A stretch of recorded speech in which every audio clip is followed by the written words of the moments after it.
Welcome to Reimagining Liberty, a show about the emancipatory and cosmopolitan case for radical social, political, and economic freedom. I'm Aaron Ross Powell. Among the various ideologies opposing liberalism that have seen new or renewed prominence in the last decade is Christian nationalism. It motivates quite a lot of the far right in the culture war, played a role in the attempted overthrow of American democracy on January 6th, and seems to be everywhere on social media. But what is it? Where did it come from? And how can liberalism respond? My guest today is my good friend Paul Matzko. He's an historian and author of The Radio Right: How a Band of Broadcasters Took on the Federal Government and Built the Modern Conservative Movement. If you enjoy Reimagining Liberty, I encourage you to subscribe to my free newsletter, where I write frequently about the kinds of issues we discuss on the show. And if you want to support my work, you can become a member and get early access to all new episodes. Learn more by heading to reimaginingliberty.com. With that, let's turn to my conversation with Paul.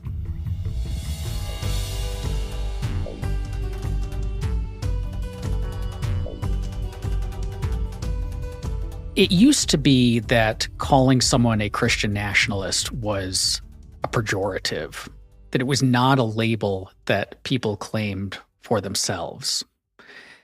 And that shifted, similar to the way that capitalism began as a pejorative, or calling someone a capitalist, and now it shifted to, or quite a while ago, it shifted to a self-identity that people are proud of.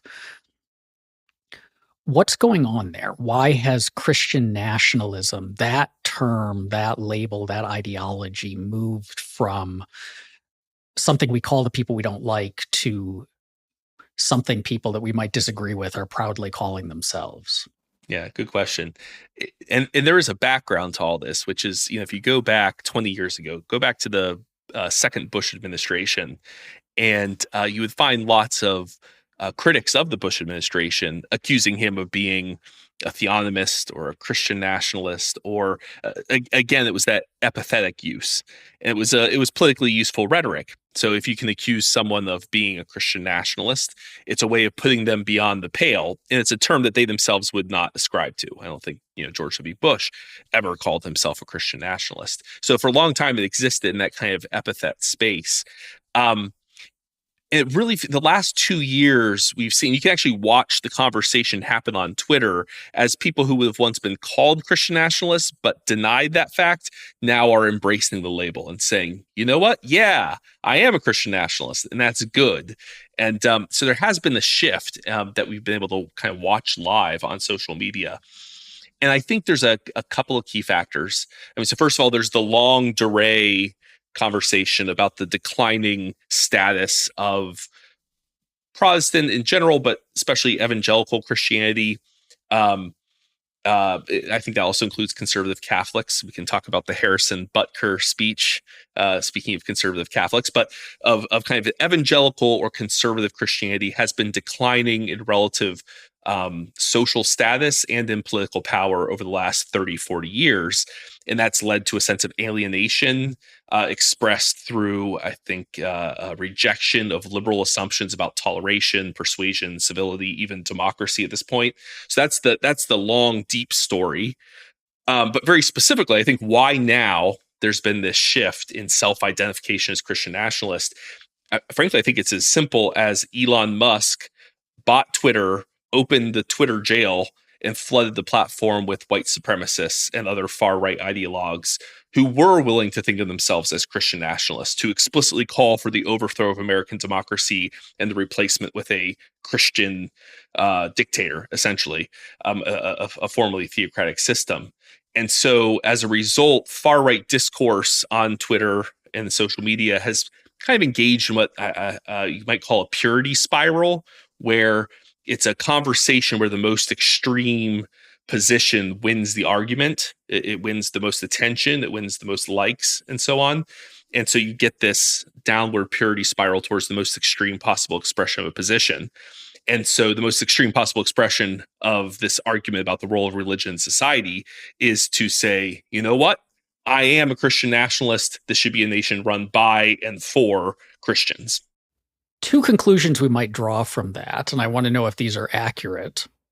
Draw from that story that you just told is first that there are fewer sorry, let me start that question over. Two possible conclusions that we might draw from what you just said, from the story you just told, but I want to see if you think these are correct, is first that there are more Christian nationalists now than there used to be. And Christian nationalists, I mean, as like an accurate term describing this person's ideological beliefs. That the mechanisms you just described, the cultures online, encouraged people to become more extreme in their views to the point at which Christian nationalism would seem to apply.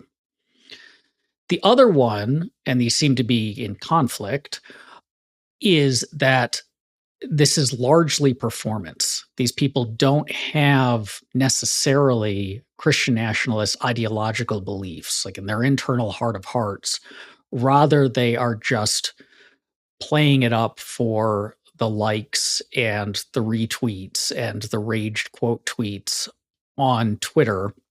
But their internal beliefs might be either softer, less extreme, or could potentially just be the opposite. Lots of people take on a persona.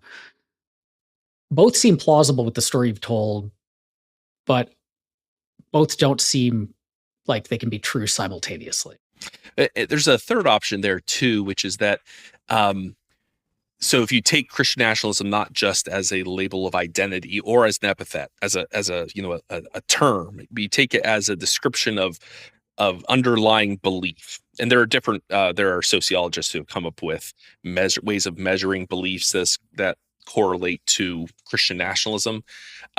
But if you take it as a description of ideas, like, should the government essentially back churches? Should there be some kind of a church establishment? That would be one kind of measure. It's a policy position. There's a platform there.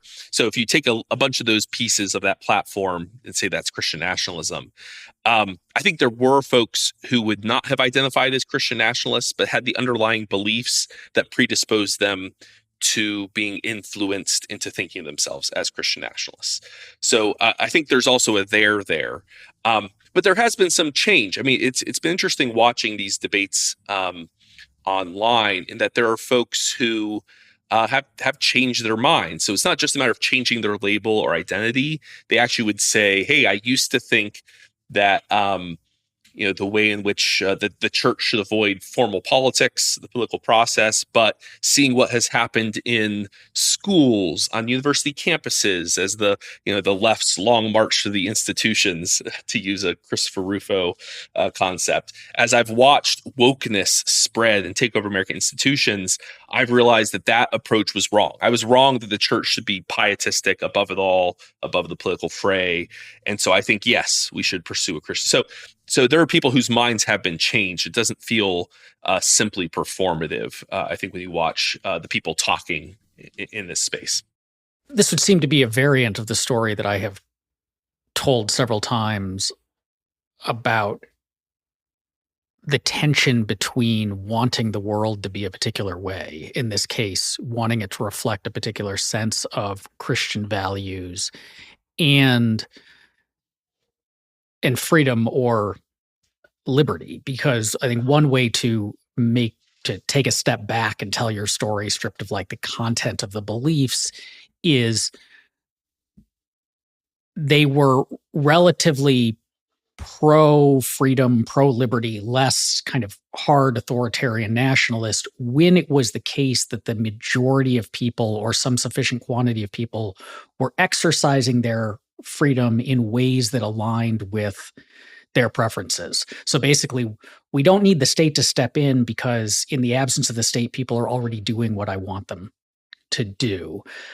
But the culture has shifted, or my perception of the culture has shifted, because that's, I think, another open question, is how much has actually changed versus like a narrative that they have bought into, such that now people exercising their freedom are doing something different. And so now, okay, now it's time for nationalism. Now it's time to take over the institutions of power. And now it's time to enforce my values.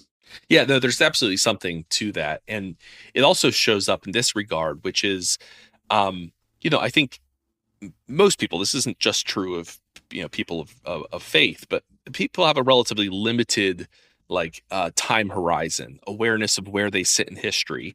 They assume that the situation which they currently are in is the universal norm from which everything else is a deviation. And they forget what it took to create the system that they're at, like the structures, the history that led to that moment. So for the case of a Christian nationalist, they see a society that is hostile to Christianity, and that their position in that should be, and they see the past generation of kind of Christian leaders, and here they're very critical of like the new Christian right, of people like your Jerry Falwells and your Pat Robertsons. They see them as trying to play the game by the old rules, using respectability politics and so on, which is a little bit strange given, I don't know if Jerry Falwell and Pat Robertson were into respectability politics too much, but they see them as trying to play by the old liberal rules and using religious freedom to get ahead. But what they fail to realize, I think, is that religious freedom wasn't just a tactic created in the moment to win particular political battles. It was something, really, honestly, in an American context, evangelical Christians play a massive role in the invention of first religious toleration and religious freedom by the late 18th century, working with free thinkers of all kinds. I mean, the great example is Thomas Jefferson, who, literally clipped out bits of, he created his own Bible because he didn't like the supernatural stuff. He was today we would call him a agnostic or atheist. Back then he would have been called a free thinker, but he made common cause with Baptists, to push for the end of religious establishment in Virginia. And really the idea of separation of church and state is this co-creation of evangelicals and freethinkers who both recognized that the rights of religious minorities should be protected. And that was, it was a matter of religious conscience that those rights be protected. And this led to, Jefferson writes his famous letter to the Danbury Baptist Association, where he first uses that phrase, separation of church and state. He's writing it to Baptists, saying this is something that we both agree on. And then he's rewarded by Massachusetts Baptists sending him a giant 1,200-pound wheel of cheese, which sat in the White House for 2 years before they had to get rid of it because it started to stink. But anyways, the point being, religious liberty, religious freedom was a creation of American Christians, especially American evangelicals, who realized that a system of religious war between denominations is a system in which true individual religious freedom, soul liberty, they might have called it, is going to be impeded. And that they did not want a system where majority opinion on religion would be imposed on all people. So it's a bit ironic. Like there is a story about what religious freedom means that has to be passed on from generation to generation. And I think that story gets forgotten. So instead, they see, when people talk about religious freedom, and a lot of Christian nationalists hate people like David French, who are kind of old school, Enlightenment liberals, even though they are politically conservative. But they see religious freedom as a way of preventing people of faith from operating in the public square. But they don't realize that it was invented precisely to enable people of their kind of faith to operate in the public square freely in the way that they weren't able to prior. So there is this kind of collective forgetting going on. And I think it's because conservative Christians have forgotten that we had to create the system that made it possible to operate in society with faith, with their kind of faith. Is part of what's going on that there are, let's say, two ways we might think about exercising your religious freedom or possessing the freedom to exercise your religion. One is internal. So the freedom of conscience, the freedom of belief, the freedom of worship, that you have the freedom to not just hold your religious beliefs because you've always had that freedom. People can't, coercively remove beliefs from your head. But the freedom to carry out in your personal life the actions that align with those beliefs. But the other way is freedom as cultural, that you are part of what it means to live as a Christian, or live according to the Jewish faith, or live as a Muslim, or whatever other faith you might have, is to be part of a community that shares those values, so that your lifestyle and their lifestyle and the relationships that build out of those reflect your religious faith. And that's a genuine part of being religious. Community matters a lot. Being embedded with people who share your values matter a lot. But that one runs into difficulties if the culture shifts sufficiently such that your community, it is either that you feel constantly under attack socially, if not politically, because you want to live the way that you live, um, or that your community has just shrunk to the point where it no longer feels like you have the capability to live your faith, live your values with others who share those.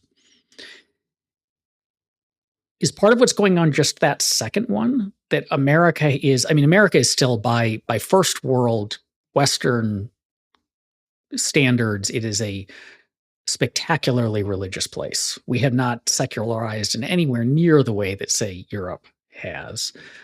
But we are more secular, or at least less. The polling data at least shows that we're less interested in organized religion than we used to be, but the people are still consider themselves spiritual, whatever that happens to mean in their individual instances. But it is the case that if you are of a particular religious faith, you're less likely to feel like that religious faith is widely represented, that the community as a whole reflects your values. Is that what's motivating it? Because one question about this is, why now? Why? You told a story about Twitter, but that can't be the whole of the story. No, that the Twitter thing only explains, I think, people using it as a label of self-identity. That's the last couple of years. But no, this is that deeper story about a sense of threat. You can see this popping up in a lot of conservative religious media. So this is true. You and I once had to watch the God is Not Dead series for a podcast episode we recorded. And in there, it's all about Christians who feel repressed not by the state, but by other institutions. They feel repressed by their university philosophy professor trying to force them to say that God is dead. They feel oppressed by the media, which is not sympathetic to their concerns or issues. And it's a revenge fantasy. Ultimately, the God is Not Dead series, the philosophy professor gets hit by a truck. The unsympathetic secular journalist gets cancer and dies. So it's a revenge fantasy. But I think the thing you get away from that, what you pull from that, is this sense of threat that predates the conversation about politics. There's this general sense that society has turned to become have less affinity with Christian cultural values. And they don't mean that in the literal sense as if society, has changed. It's, fewer people are going to church. They mean that all these social institutions are less sympathetic to Christian culture. And so here we talk a lot about like cultural Christianity. Like, what do you mean? What does it mean to be a Christian? Is it, and that gets that there's a very deep conversation about that. I mean, in Europe right now, we talked about the European example. There are a lot of kind of alt Christian right, maybe we can call it, figures who want the U.S. to go down like a Hungarian pathway. They want to be like Viktor Orban, but what's interesting there is Hungary is a very secular country. It's one of the most secular countries in Europe. But what Viktor Orban has realized he can do is use cultural Christianity as a way of uniting people who are just unhappy with changes in Hungarian society. And by changes in Hungarian society, a lot of that means non-Hungarians moving in. So a lot of it's tied to anti-immigrant politics. It's Christianity as, hey, at least we're not Muslims. Essentially, we're not Muslim immigrants. We are native-born Hungarians. And so we all kind of have some notional sense of like, oh, I'm a Christian. I just never go to church. So in that case, it doesn't matter what the heart, we're not talking about the soul or the heart or individual belief. All that matters is a facade of religious practice on the outside, that we observe certain public rituals, and that the powers that be respect us. It's about respect, respect my authority, as Cartman would say on South Park. And so there is a kind of a childish angst that the authorities don't show us the respect we feel like we deserve. And so I think that propels a lot of this. And of course, in its most repugnant form, this turns into the far right, some of the far right atrocities that have happened in Europe over the last couple of decades. You think of like Anders Breivik in Norway shooting up a bunch of socialist and many Muslim teenagers at a socialist, teen retreat on an island, up there. And he himself was not a practicing Christian, but in his manifesto, he talks about, look, it's important that we uphold traditional Christianity in Europe against this onslaught from non-Christians, which is bizarre because the guy was an atheist. He's not religious and he doesn't believe in God, yet he believes in Christianity. And you look at these, what's going on there? And so we see this transition, I think, of Christians in America who used to think of, we use the language of things like born again. They thought of themselves, it's an interior faith, a relationship with Christ. That's becoming less important for, I think, Christian nationalism. And it's become more about this surface level public acceptance and respect for their community and people that they find affinity with. And that's a big change. I mean, it's actually also a reason I think a lot of old school Christian right people are, there is resistance against this trend towards Christian nationalism because they see that as a bad trend, as an irreligious trend, as a reduction of Christianity into something less. And something dangerous. So this isn't like a universal thing as well. There's a lot of complication here. Though I will note on the secularization topic, scholars of sociology of religion, there's this long-standing debate over secularization, the secularization theory, and America's exceptionally low rates of secularization relative to like France or other countries in Europe. But the current kind of consensus, if you read the field, is that it was exceptional for a time, but that it's been back on trend. The rise of the religious nuns, people who answer none when asked about religious affiliation, shows that the secularization was coming or has come, but it just, for whatever reason, was delayed by a couple of decades in the US relative to Western Europe. So anyways, we can get into really complicated kind of academic debates here. But America, I mean, in that sense, you can get why Christian nationalists are unnerved. I think American society has changed in ways that folks who, are uncomfortable with the existence of homosexuality, well, they're not going to like the fact that America is much more tolerant of gay marriage than it ever has been. Then that's a change that came on relatively rapidly over the last 15 years. You don't have to go back that far where Barack Obama is opposed to gay marriage. I mean, we're not even just talking living memory. We're talking recent memory that a lot of that change has happened. So they feel alienated from a society they feel like is shifting underneath their feet. When you mentioned the non-religious Christian nationalists, it called to mind, I think very recently, Richard Dawkins, of all people, author of The God Delusion, wrote about how he considers himself to be a cultural Christian, even though he still thinks belief in God is delusional. I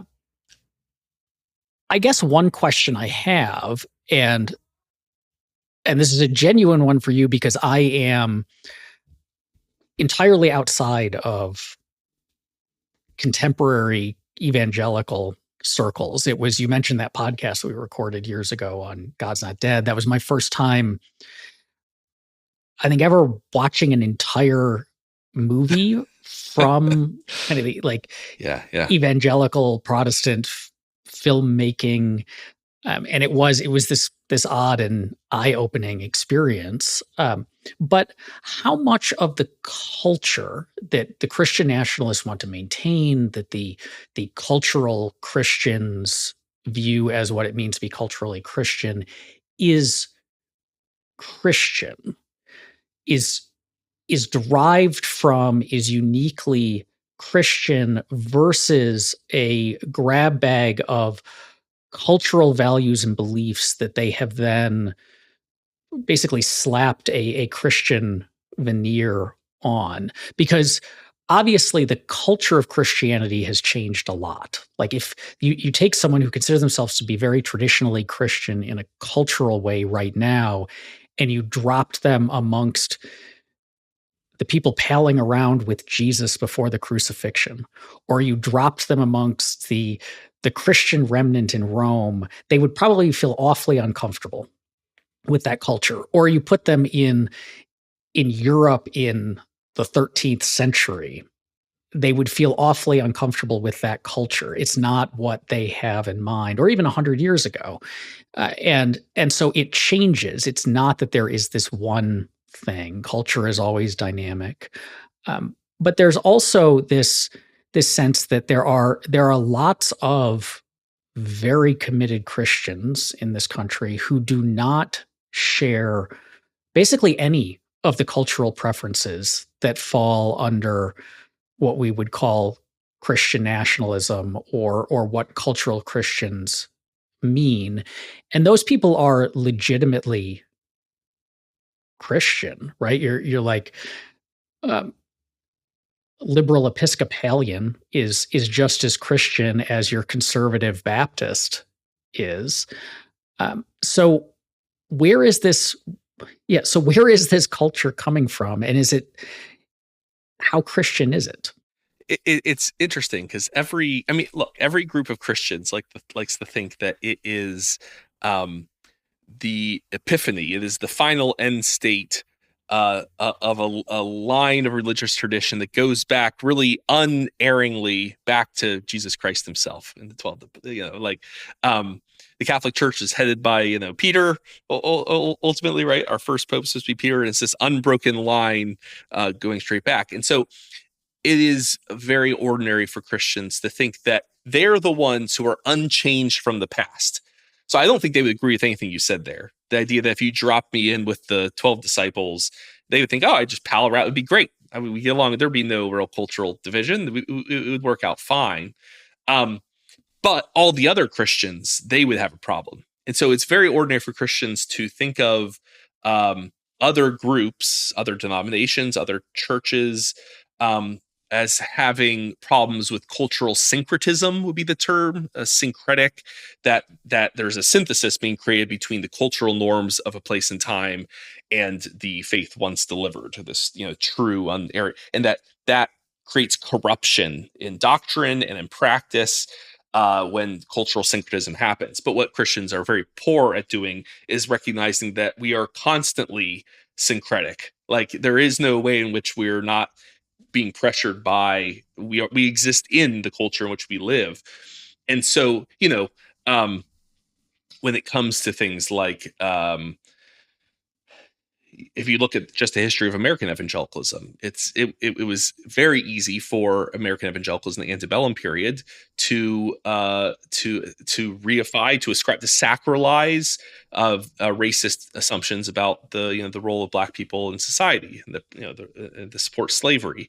That was syncretism, right? That is an act of syncretism. Of course, the irony is that unrolling that syncretic habit in the 1950s, 60s, 70s, well, it was evangelicals, many evangelical conservative evangelicals accused the other side of being the syncretic ones, that their desire to roll back segregation, to desacralize racism, well, they're the ones who are bowing to the elite institutions, those liberals up at Union Theological Seminary and Riverside Cathedral in New York City. The liberals were bowing to the religion of the day in their zeal for desegregation integration. They're the syncretists, but that ignores the extent to which Well, whether that's true or not, well, they were defending a form of syncretism, just the form of syncretism that they were comfortable with, which was devaluing the contribution of African Americans to the evangelical church. So the question is not who is the syncretist and who isn't.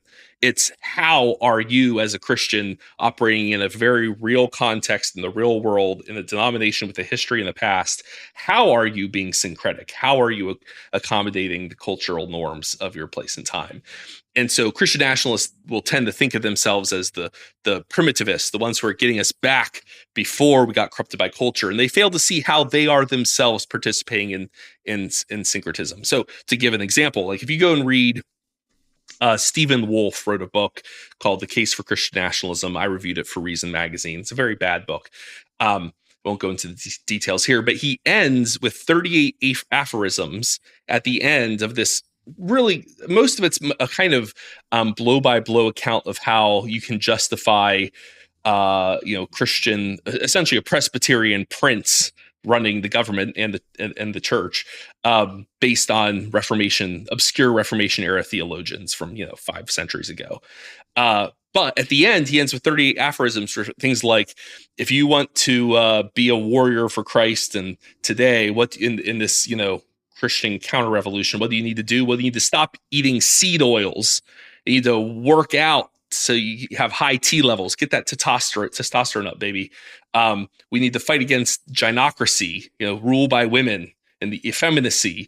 And it's like, well, what are those things? Those are trends, viral meme-based trends that popularized in cruddy little nooks and crannies of the online, of Reddit and 4chan and the nooks and crannies of the internet that are now being percolating into Christian nationalist thought and being sacralized.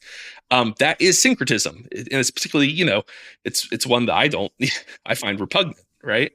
So the point of this being is that, like, I think Christians of all types need to recognize that they are under constant syncretic pressure to accommodate the norms, the acceptable norms within the communities in which they live.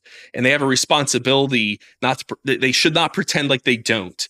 And they really should be careful. They should test and think about whether what those norms they're absorbing are actually in accordance with their faith, with their, sacred texts and so on. But there's a very little introspection. From Christian nationalists, I guess, in particular, but I think Christians as well, speaking more generally. That's a fascinating challenge, because it's not just the question of whether a particular cultural norm or a shift in cultural norms aligns with what the texts sacred to your faith say, but the broader question of what the texts sacred to your faith say in the first place. Because to answer the question, you first have to know what they say. And right. Texts are endlessly interpretable and reinterpretable, and their meaning is less clear than, and this is all complicated by the fact that almost everybody doing that interpretation is reading translations, which bring their own, if all you've read is the King James Bible, you're going to have a particular view of it, and that has its own translation problems. And I analogize this to, as listeners know, I'm a Buddhist, and these same arguments happen with which texts are authentic. These texts look to be the earliest, so they must be the most authentic, but then not really understanding kind of the historical development that those texts that we seem to be the earliest are the texts canonified by a particular school at a time when Buddhism had already split into multiple schools. And so just because we still have those texts and don't have the text for the other schools doesn't make the ones that we happen to have the most authentic in terms of like what the Buddha really said. And there's a real tie to like, we should do it in the ways that are representative of the earliest, but it's always been Christianity is an evolving faith. Buddhism is an evolving philosophy. And it seems like, given all of that uncertainty, that it is it's challenging even for people who have a tremendous amount of education in this area, know the original languages, and so on. But for most of us, it's basically an impossible task to arrive at anything that looks like certainty. It's very easy consciously, but more often unconsciously, to essentially put a thumb on the scale for those values and norms, or those changes in values and norms that we already like outside of, that you can say, okay, here's a cultural shift. I don't like it. And so therefore, here's something in the text that seems to speak against that shift. Or here's a cultural shift. I do like it. And here's something in the text that seems to support that cultural shift. Well, and this happens very explicitly with, I mentioned Stephen Wolfe in his book on Christian nationalism. He does this explicitly in there, where he adopts what he calls a phenomenological approach, which is just a really fancy way of saying what feels right to me in my own experience. That's all phenomenological means in this context. And but you of course can't say that. This feels right to me, therefore it's right, is not a particularly intellectual argument. But in there, his whole basis for this idea of why we should have a Christian nation based on ethnicity is because people are particular. He has this idea of particularity, and folks tend to self-sort into groups for which they have affinity. And one of those groups is ethnicity. Ergo, we should have an ethnically arranged Christian nationalist state, which, of course, if that sounds like we're one step adjacent from white supremacy, it's because it is. And he actually quotes a bunch of overt neo-Nazis and white supremacists in his book without drawing attention to that fact. But what's interesting about this, the thought process, is that he roots this naturalness, what feels natural to him, is the basis of his book. And then he notes the naturalness of people associating with, living with people who are particular, they have share affinity with. And then he goes back and roots that into what we would call the prelapsarian state of society before the fall from Eden, the fall from grace, before mankind becomes sinful and fallen, when it's still kind of perfect and kind of divine. The divine nature is, an unfallen humanity. He says there must have been particularity before the fall. There must have been ethnic groups and then civil government to manage ethnic conflict before the fall, which is a weird. Very few Christians actually believe that. But you can see what he's doing there. He's taking his own sense of what feels natural, and for him, basically, white nationalism feels very natural. And then he is finding a way to read that back into his understanding of Scripture. And so it's not at all natural. As if it's like arguing with a strict Lockean that there's a state of nature. It's like, well, Locke invented the state of nature. He never existed in the state of nature. This is it's an argument that we make. It's a hypothetical kind of situation that we imagine for argument's sake. But we have this temptation, I think, that our own personal preferences, we want to make them natural, which is used as a means of justifying a political project that imposes them on everyone else, whether they regard them as natural or not.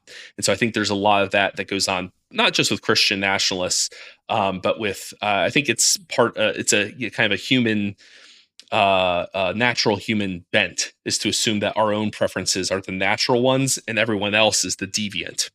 There's a wonderful book by the French literary theorist and philosopher Roland Barthes that was published in the 1950s called Mythology. That's a collection of very short, I think they were published in a magazine, analysis of different aspects of culture and films and popular entertainment at the time, and then a longer essay called Mythology that sets out exactly what you just said, that his theory of mythology, which I think is one of those theories that once you read it and are familiar with it, you just start seeing it everywhere, is that myth, as he defines it, simply is the attempt to make natural or explain as natural social, culturally, and historically contingent facts and preferences, ideological views that can shift, that are not necessarily widely shared, but then to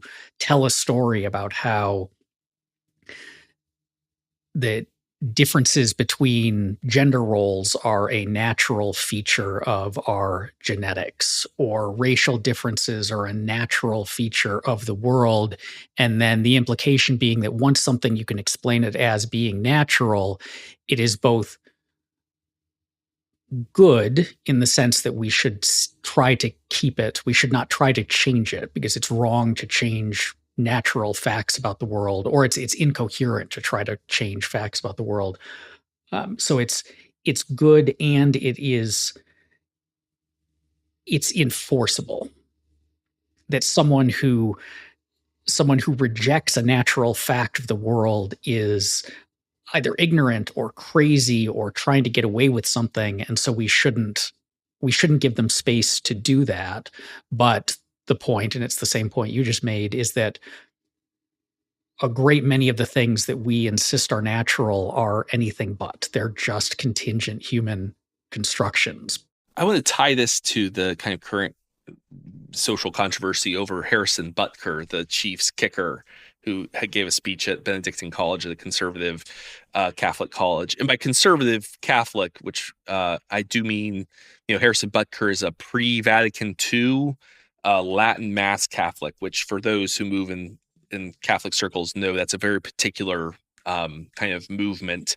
They're not just conservative. They basically believe that all the popes since Vatican II in the, when was that, the 70s, early 70s, have all been wrong. They got rid of the Latin Mass, and society has been going to hell in a handbasket ever since. So very, very kind of hyper conservative. But even that language is problematic. And during that argument over, so Harrison Butker says things like, hey, female graduates out in the audience, you might be dreaming about what your career will be like, but that's a diabolical lie from the devil himself. You're being misled. Life doesn't really begin. My wife will tell you this. Her life didn't truly begin until she became a wife and a mother.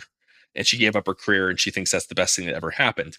Okay, so he makes this statement, and people have been framing it as he's a traditionalist, that this is tradition, which is, so if we use the word natural versus unnatural, tradition versus radical, right? So he's or even conservative, right? Conservative is, there's a tradition in the past that we're holding on to because we're trying to conserve it from encroachment by, those who would tear it down, destroy what we value.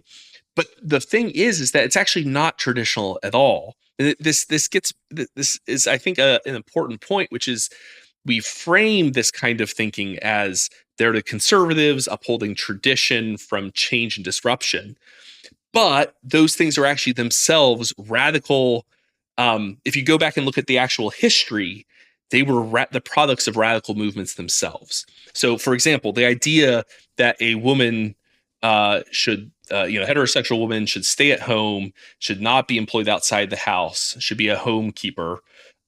That's a product of the post-World War II period. So if you go and look at employment rates among women prior to the mid 20th century, they're actually quite high. Most women were working women. They worked for wages outside the home. They were not actually, the idea of domesticity, where women stayed only in the home and performed no wage labor, was an artifact of a very particular moment in time that kind of gained ideological trappings. And it was a radical assertion that, women should not go out into the workforce. They must remain at home as a matter of not just personal choice. That's not just personal choice, but out of religious obligation. Their highest ethical aspiration and obligation in life is to remain at home. That was a radical statement that went against what was actually normal for most of American history and really most of human history. And so what Harrison Butker is doing is not conservative. It's radical. It's not upholding tradition. It's upholding something unnatural in a sense. And so it's important not to cede the ground here. I think this is true of a lot of, in this case, Christian nationalist assertions, which they say they're upholding tradition, but actually what they're saying is they want everyone else to respect their radical beliefs, just because they were the beliefs that existed, 30, 40 years ago. And this applies to, in fact, we're talking here about gender roles. And one of the things I haven't mentioned yet is the extent to which, for many Christian nationalists in these online conversations, people like Stephen Wolfe, Charles Haywood, Nate Fisher, Aaron Renn. You go down the list of kind of leading Christian nationalist online thinkers at the moment. And the thing that unites a lot of them, they might disagree on the religious group they're part of. So, like Charles Haywood, he's a shampoo millionaire, oddly enough. He's Eastern Orthodox. Stephen Wolfe is Presbyterian. William Wolfe, another one, he's Baptist. And so who gets to have the prince? Is it going to be a Presbyterian prince, an Eastern Orthodox prince? They don't. There's a lot they don't agree on. But one thing that unites so many of these guys, and they are mostly guys, is their anger over changing gender roles. And so for them, it's about conserving this traditional relationship between men and women. And they I think earnestly believe that's traditional, but it's not. It's actually a radical change that happened in the post-World War II context that we're now reverting back to the mean on over the last 3/4 of a century. And they want to keep that thing, which a lot of them are alienated men who struggle to find partners. That's who follow this thinking, right? And here we're getting into the conversation about involuntary and celibates, incels, and so on. But they're patriarchs who benefited from a particular form of patriarchy that got made rigid in the mid-20th century and are angry that women have autonomy, have voice, have power, and want a return to the radical reordering of society that was accomplished in the mid-20th century. So anyways, that's me going on. But I think it's actually incorrect to call these people, in a big picture sense, conservatives or traditionalists. They're just as radical as the rest of us. What do we do about this? Or how do we respond to this rise in Christian nationalism, in anti-liberal Christianity, as two people who are committed to liberalism? Because there does seem to be, when we've hinted at this, a potential tension here, because I think the moral weight of liberalism is in the ability to self-author. That what makes liberalism such an incredible system compared to the alternatives is that it acknowledges the centrality of our own authorship of our lives, that I can lead the kind of life that is most fulfilling to me, that most reflects my values, that leads to the most happiness for me. And you can do the same, even if we disagree on a lot of the details of that I want to live bohemian lifestyle in a city and you want to Wendell Berry it up in the countryside. That's awesome. Go and do it. And I can enjoy the life I lead. And I can also take delight in the fact that you found something that you love, or in a gendered context, if you want to go be a girl boss and lean in the corporate setting, or you want to be a traditional homemaker who wears dresses and feeds chickens, both of those are, should be up to the individual to decide, right? Okay. Yes. Yeah. Yes. And that's the beauty of liberalism and the appeal of it. And I think, as I said, its moral weight. And so that's why we should not give in to the authoritarian conclusions, the anti-liberal conclusions. We should not go the Viktor Orban route. We should not try to have the state seize the mechanisms of power to stamp out cultural dynamism or change, or try to use the state to indoctrinate students into a particular view, or punish those who hold views or express identities that don't align with our views. And I mean that on both sides. Obviously the cultural conservatives get upset when transgender people express their identities, but there are a lot of cultural liberals, people on the left, who I think unfairly, unjustifiably, in a violation of that same self-authorship, do want to kind of exclude, air quotes, traditional Christian lifestyles, or say that it is wrong to want to be a homemaker or to live that kind of life, and they should knock that off too. But this is bound up in, as we said, we want the culture to reflect our values. We want to live with people who are like us. That's an important part of living out your identity. And there are clashes. You know, you can have an identity that does like make me profoundly uncomfortable in a way that I think whether it should or shouldn't can make my life feel worse than it might otherwise be. And then this is bound up in, you know, religious beliefs are meaningfully different from beliefs arrived at in other ways. Whether that means we should give them additional weight, like we should say it is okay to dislike gay people because you're religious. It's not okay to dislike gay people for other reasons. Like whether we should treat those as different as far as like how accepting we of is an open question. But there is like a central importance to faith in many people's lives.